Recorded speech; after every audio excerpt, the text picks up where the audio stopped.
Everton 0, Liverpool fucking 0. I'm vexed, bruv. Is that it? Do you think that's it? You think the title's done? Or is that just too early to call? Or do you think man's are shitting themselves too early? All these people said that, these mans who are negative and all that kind of stuff. Obviously, I'm not happy at all with today's performance or result. But do you think, let's start off with that, do you think the title's done? I think it's done, yeah. I do. Because I think that might be an extreme reaction, but we were potentially 7 points ahead a couple of weeks ago. Potentially 7 points. And we're now one behind. So all these people that we were saying, all these times that we've been saying, oh yeah, you can't keep paving over it, and everyone's like, yeah, but we're still 1 point clear. We're still 3 points clear. We're still top of the league. We're not top of the league anymore either.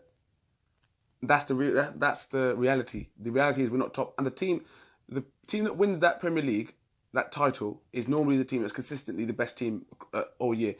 I'm not here slating Liverpool. I'm not going to slate them and say, oh yeah, useless or whatever. Although I didn't think the performance was great. But maybe that's your level. Maybe that's our level. Man City are the best team in the league, as far as I'm concerned. So Liverpool have done really well to get to where they have. But I think you've got to accept that the best team will win. Over the course of the season, that the team that's the champions are the ones that have consistently been the best. And that is them. We haven't, I'm afraid. Liverpool fans are saying, we've got 10 games left, 9 games left, whatever it is, yeah? Is that we need to win our last 9. Let's get real here. You haven't been able to beat Leicester, West Ham. Who's the other team that they've flopped against? Who they can't beat? Well, Man United against Manchester United, a depleted Manchester United That's what I'm side. saying, Everton, Man United. In those games there. You should be beating Everton. You should be putting Everton to sleep. Because Everton today were useless, I thought. They were useless. They didn't do anything. Well, some people thought Everton's performance, in terms of the size of the game, or what the game was, and the level that they've been playing at, they thought they did well. Like me personally, Liverpool should have taken their chances, and I think Liverpool were the better team over the 90 minutes. And like I said, they had the better chances. Everton, they had probably one half chance, I think. Is it probably one half chance? So, I don't know. And for me, it's like, now you got to talk about Mo Salah. Now, I know the midfield are not helping out, or anybody else is helping out, the strikers with goals here. But Mo Salah today, from the very beginning of his first touch in the game, I think he was giving the ball to Everton. And then we've always talked about his decision making. Yeah? Like, you can't compare this guy to other people, like I mentioned in the last video, the likes of Hazard and all these top dogs there, because their decision making in critical situations is clear, it's concise, boom. And we touched on earlier about Aguero. Yeah, compare Aguero in the same. The words out of my mouth. Yeah, sorry. I was going to say the exact same thing. In those situations there, if Sergio Aguero was in those situations, but game done, game finish, onto the next one. That's it. That extra touch he took. Yeah, when Matip came running through, that if your striker's instinct is there, is lick shot off, bang, top bins, or just rattle the net. Yeah, and I don't know why. Is it because he's extra nervous, or is he doubting himself? What do you think has caused him to do that? Because he would be clinical last year in those situations. Confidence. I think it is confidence. I think it's like one of those things where a lot of times, even last year, I'll be honest with you, there's a few times when he scored goals and everyone's like, oh, what a finish. And if you actually look at it, especially with seeing what we've seen now, there's a few times you can see that he does miss-hit it. He's not as clean a striker of the ball. Listen, at the end of the day, he's getting man's vexed at the moment because the way he does things. It's like, what's the best way to describe it? It's like you don't necessarily mind if the person's trying and you could see it really bothers him. It actually doesn't look like sometimes he don't care. It's like, when he takes a heavy touch, does mad shit, dumb shit in situations where you look at it and think, what are you doing? And it almost looks like he's like, so? Say something to me. Do me something. You can't. That's what it feels like. I'm not obviously that's harsh to say that, but that's what it looks like, and that's why fans get annoyed because they just like this opportunity to win the league. As far as I'm concerned, now is gone. It's gone. See, I'm slightly different. I wouldn't say it's gone, but like I said, you need to get real. Like we've been saying to Liverpool fans, you know, the deluded ones with the half-empty glass and all this kind of nonsense here. You need to get real. The performances of Liverpool has been whacked. Just because you're 1 point behind, rare. And like I said, I'm not giving up until it's mathematically impossible to do it, right? I'm personally not giving up because you still got time to switch it up. Now, I'm not going to defend. The people who just blindly defend Klopp. Like, don't get me wrong. Klopp is the right man for Liverpool. He's the right manager for Liverpool. And I do believe he'll get it right. And I know people disagree with me on that. There's a lot of people from other teams and other clubs that think that he's never going to achieve that. That's fine.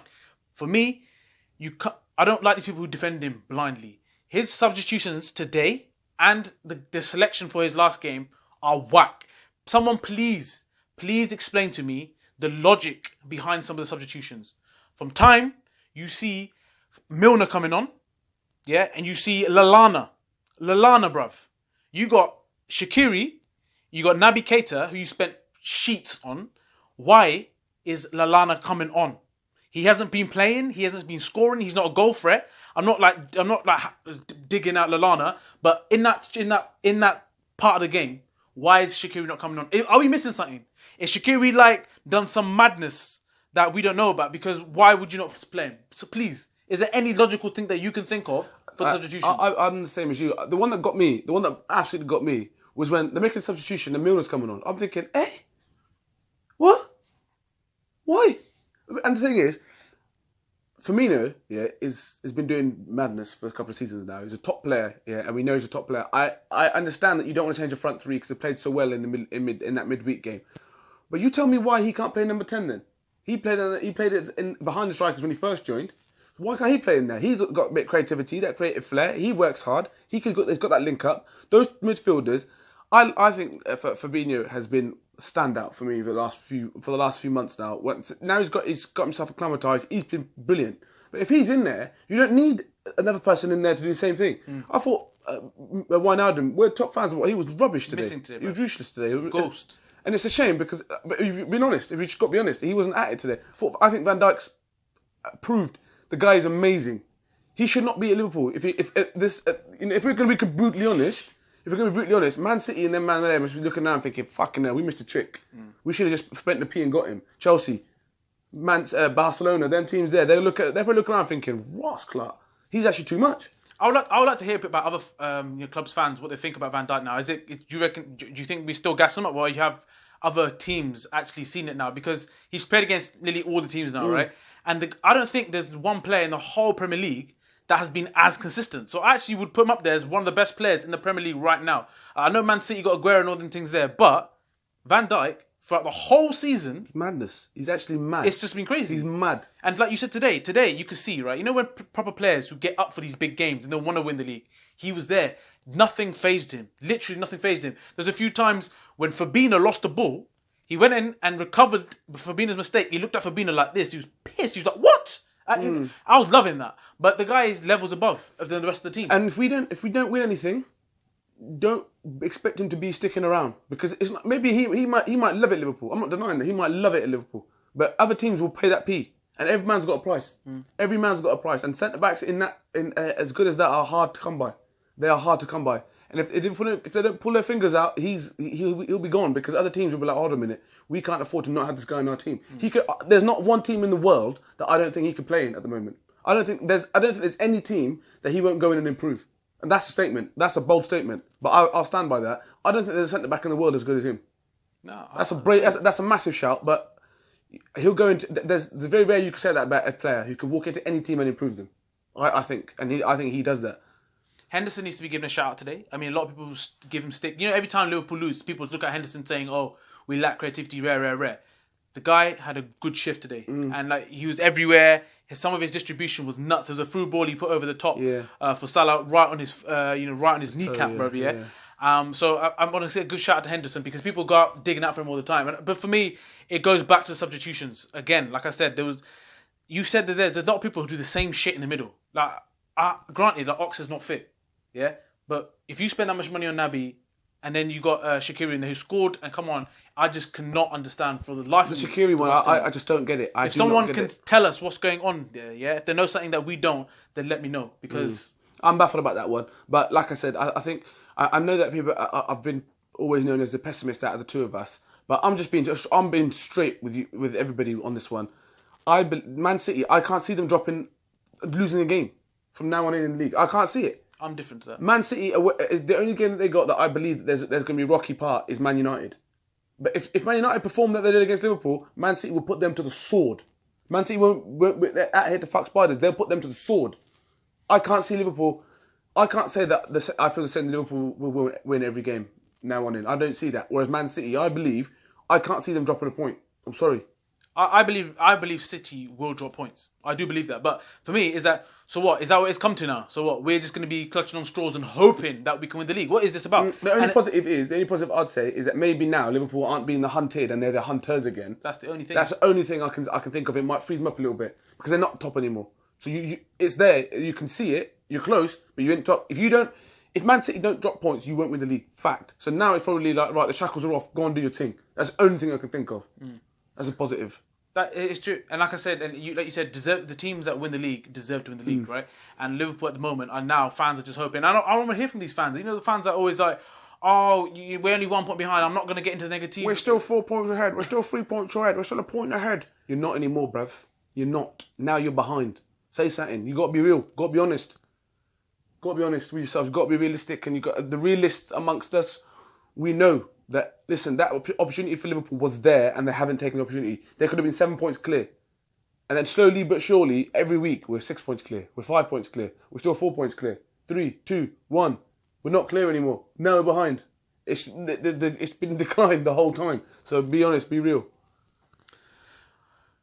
I mean, I ain't got nothing to say. I mean, obviously we're pissed. Man of the match is obviously VVD. There's no doubt the guy was head and shoulders above everybody else. So we got Burnley next. I think that's on Saturday or Sunday at 12 o'clock and at noon. And Klopp saying the wind is howling. I know it's howling out there, yeah. But them chances there ain't got nothing to do with the wind. And mind you, you live in England. You know this madness is going to happen. So yeah, I mean, I don't know if you want to say anything else, but nah, listen, I'm very deflated about it all. It's a shame, but it's like we can't turn around and say we didn't see it coming. It's been happening for a long time, and the performance was flat. There's teams out there for the taking, and we can't put them to bed. And if unfortunately, but thing is, right, mathematically and all that kind of stuff, we still can fight for the league. What would you change now, though? That's the question you need to ask now. Do you carry on doing the same shit, hoping that it's going to work? Like I said to you, didn't I, against Watford? I was like, if Trent weren't playing that game, and those crosses weren't getting whipped in the way they were, we would have been in the same shit that we were in today and against Man United. Because otherwise, there's no other way we can break teams down. And Trent weren't delivering the same he was because there were extraordinary deliveries that time, right? Half of me believes that they need to try.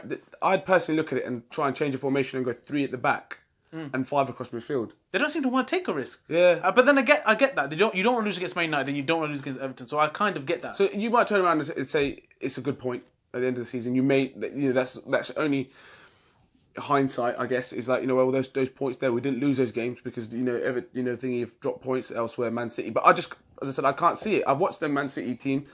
I see what they do. Fernandinho's injured. I'm not sure how long he's not going to play. And they're big losses for them, mans. But they got squads that they can deal with that. They can deal with them hits, them L's. We can't at the moment. We've had injuries, but our team's pretty much been consistent. We haven't really had real massive injuries. Gomez, yeah, but the thing is, the signs have been there. From the Champions League's away performances, the signs have been there from Liverpool from a while back. That shit's not right here. But anyway, I mean, like I said, it's still possible, and like it might change the fact that Liverpool are second now, and they're actually chasing Man City. They might take the pressure off because we can clearly we can't deal with that stress, bro, of being at top. So let's see if it makes a difference. And just to finish off, Everton was shit. I thought they were shit. Let's not get it twisted. They were shit. There's your team that spent that much money on your starting 11, and you lot are buzzing with a draw and playing dead. I don't know if that's what you wanted out of the game. If that is the case, then fair play, you got your point. But for a team that spent that much money, who've got aspirations of being this big club, dead. Well, they know. I think they got that mentality. Like a smaller team. I'm sorry, but for them it was like they want to put a knife in Liverpool's title chances and just come out. You could tell they were wasting time from singing Blue Moon. Singing Blue Moon, bro. Evertonians. Are you serious? Madness. Shit club. It's a shit team. So whatever. So anyway, until then, let us know your opinions on that. Do you think we're being over the top, or do you think it's still possible, and do you think not to be negative, and what needs to change? Until the next video, don't forget to share, like, and subscribe, and comment. Peace.